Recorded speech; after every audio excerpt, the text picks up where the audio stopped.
A preliminary report into last month's fatal Air India crash depicted confusion in the cockpit after the plane's engine fuel cutoff switches flipped almost simultaneously and starved the engines of fuel. The Boeing 787 Dreamliner began to lose thrust and sink shortly after takeoff. The report from Indian accident investigators did not say how the switches could have flipped to the cutoff position during the flight. From the findings, Former pilot and senior lecturer at Buckinghamshire New University, Marco Chan, says he believes it was a chip malfunction rather than human error that led to the crash.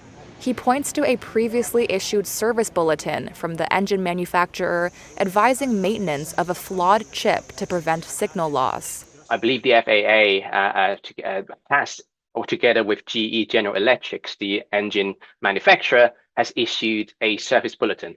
I believe it was about 11,000 cycles they will have to replace the chip. And if it is not replaced or maintenance isn't done correctly, it could lead to intermittent loss of signal. Once you have a loss of signal, the fuel isn't commanded, i.e. in the cutoff position, then there's no fuel going to the engine. Chan says it would be a challenge for pilots to accidentally move the switches into the cutoff position.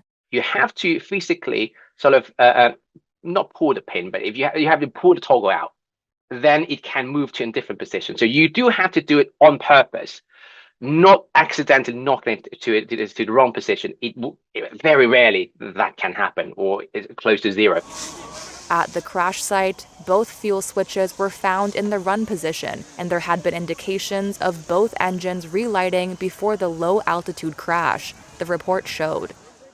The Boeing 787 Dreamliner was bound for London from India's Ahmedabad. The crash killed 260 people, making it the world's deadliest aviation accident in a decade.